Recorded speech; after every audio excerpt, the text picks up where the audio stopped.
കേരളത്തിലെ വലതുപക്ഷ മാധ്യമങ്ങളുടെ പരിഹാസ്യ നിലപാടുകളെക്കുറിച്ച് നമ്മൾ പലതവണ ചർച്ച ചെയ്തിട്ടുള്ളതാണ്. എന്നാൽ അവർ വീണ്ടും വീണ്ടും ജനങ്ങളുടെ മുന്നിൽ സ്വയം നഗ്നരാകുകയാണ്. റോബിൻ ബസ് ഉടമ നടത്തിയ നിയമലംഘനങ്ങൾക്കെതിരെ നടപടിയെടുത്ത മോട്ടോർ വാഹന വകുപ്പിനെതിരെ ഈ മാധ്യമങ്ങൾ നടത്തിയ കടന്നാക്രമണങ്ങൾ മൂക്കത്ത് വിരൽ വെച്ചാണ് കേരളം കണ്ടത്. ഒരു നിയമലംഘകനെ മുന്നിൽ നിർത്തി സർക്കാരിനെതിരെ അവർ എന്തൊക്കെയാണ് എഴുതിക്കൂട്ടിയത്? സ്വാതന്ത്ര്യ സമരത്തിൽ നിയമലംഘന പ്രസ്ഥാനം ആരംഭിച്ച മഹാത്മാഗാന്ധിയുടെ സ്ഥാനത്താണ് അവർ റോബിൻ ബസ് ഉടമയെ പ്രതിഷ്ഠിച്ചത്. ഇപ്പോൾ ആ വിഷയം കേൾക്കുന്നേയില്ല. ബസ് ഉടമ നിയമമെല്ലാം പാലിച്ച് സർവീസ് നടത്തി ജീവിക്കുന്നു. തൊട്ടു പുറകെ പെൻഷൻ കിട്ടിയില്ല എന്ന് പറഞ്ഞ് ഒരു ചട്ടി കയ്യിൽ കൊടുത്ത് മറിയക്കുട്ടിയെ വേഷം കെട്ടിച്ച് സർക്കാരിനെതിരെ ഉറഞ്ഞുതുള്ളി. മറിയക്കുട്ടിക്കൊപ്പം 63 ലക്ഷം പേർക്ക് പെൻഷൻ നൽകാൻ ആരംഭിച്ചതോടെ മറിയക്കുട്ടിയെ വഴിയിൽ ഉപേക്ഷിച്ച് പത്രങ്ങൾ കടന്നു. അവർക്ക് വീട് വെച്ചു കൊടുക്കുമെന്ന് പറഞ്ഞ് രംഗം കൊഴുപ്പിച്ച കോൺഗ്രസും തടിയൂരി. തെരഞ്ഞെടുപ്പിൽ ഇതൊന്നും ഏശിയില്ല എന്നവർക്ക് ഇപ്പോൾ ബോധ്യമായി. എന്നാലും മാർക്സിസ്റ്റ് വിരുദ്ധത തികട്ടി വരുമ്പോഴാണ് സഖാവ് ഇ.പി. ജയരാജനെ കിട്ടിയത്. അതും ഏതാണ്ട് ചീറ്റിപ്പോയി.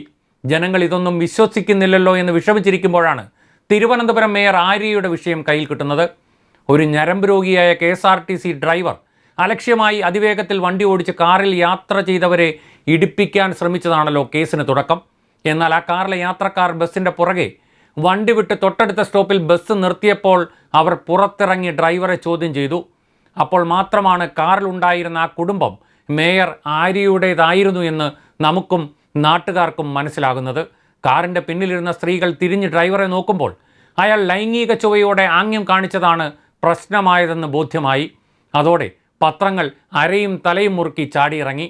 സ്ത്രീകൾക്ക് നേരെ വൃത്തികേട് കാണിച്ച ആ ഡ്രൈവറെ വിശുദ്ധനായി പ്രഖ്യാപിച്ച് ആര്യയ്ക്കെതിരെ യുദ്ധം ചെയ്ത് നാണം കെടുകയാണ്.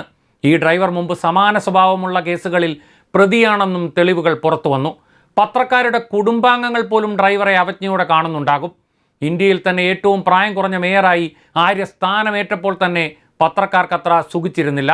BJPയോടും കോൺഗ്രസിനോടും ഒപ്പം ചേർന്ന് അവർ ആര്യയ്ക്കെതിരെ എത്രയെത്ര ആരോപണങ്ങളാണ് ഉയർത്തിയതെന്ന് നമ്മൾ കണ്ടതാണ്. അതിൻ്റെ പുതിയ എഡിഷനാണ് ഇപ്പോൾ നടക്കുന്നത്. ഈ അവസരത്തിൽ പത്രസ്വാതന്ത്ര്യത്തിൽ 161 സ്ഥാനത്തുള്ള ഇന്ത്യയെ നമുക്കൊന്ന് ഓർത്തെടുക്കാം. മോദിയെ സ്തുതിക്കാത്ത എത്ര മാധ്യമങ്ങളെയാണ് കേന്ദ്ര സർക്കാർ വേട്ടയാടുന്നതെന്ന് മാധ്യമങ്ങൾ മറച്ചു പിടിക്കുകയാണ്. BBC-ക്കെതിരായ നീക്കങ്ങൾ മൂലം അവർ രാജ്യം വിട്ടത് നമ്മുടെ പത്രങ്ങൾ നമ്മെ അറിയിച്ചിട്ടേയില്ല. കോവിഡ് പ്രവർത്തനങ്ങളിലെ വീഴ്ച തുറന്നു കാട്ടിയ ദൈനിക് ഭാസ്കറിനെതിരെ റെയ്ഡുകളുടെ കെട്ടടിച്ചു വിട്ടു. അതും അവർ കണ്ടില്ല, കേട്ടില്ല. കേന്ദ്ര സർക്കാരിനെ നിരന്തരം വിമർശിച്ച NDTV ഷെയറുകൾ ശതകോടീശ്വരനെ കൊണ്ട് പിടിച്ചടക്കിയതിൽ കേരള പത്രങ്ങൾ അഭിമാനം കൊണ്ടു. കർഷക സമരം റിപ്പോർട്ട് ചെയ്ത ദ വയർ എന്ന മാധ്യമ സ്ഥാപനത്തിലെ പ്രവർത്തകർക്കെതിരെ നിരവധി കേസുകളാണ് ചാർജ് ചെയ്ത് പീഡിപ്പിക്കുന്നത്. ന്യൂസ് ക്ലിക്ക് എന്ന ഓൺലൈൻ പോർട്ടലിൻ്റെ സ്ഥാപകരെ UAPA ചുമത്തി ജയിലിൽ അടച്ചു. അങ്ങനെ എത്രയെത്ര മാധ്യമ വേട്ടകൾ. പക്ഷേ കേരളത്തിലെ വലതു മാധ്യമങ്ങൾ കുനിഞ്ഞു കേന്ദ്ര സർക്കാരിൻ്റെ ഷൂ നക്കുകയാണ് ചെയ്യുന്നത്.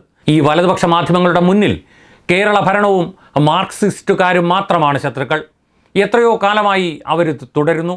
ഇതുകൊണ്ടൊന്നും കേരളത്തെ തകർക്കാനാവില്ല എന്നവർക്ക് നല്ലതുപോലെ അറിയുകയും ചെയ്യാം. ലക്ഷക്കണക്കിന് വരിക്കാർ അവരെ വിട്ട് ഓടിയെന്നും കൃത്യമായി തിരിച്ചറിയുന്നു. എന്തു ചെയ്യാം? ബൂർഷ്വാ മാധ്യമങ്ങളുടെ ജന്മ സ്വഭാവം തന്നെ അതാണ്. അവരെ തിരുത്തേണ്ടത് വായനക്കാരും കാഴ്ചക്കാരും മാത്രമാണ്.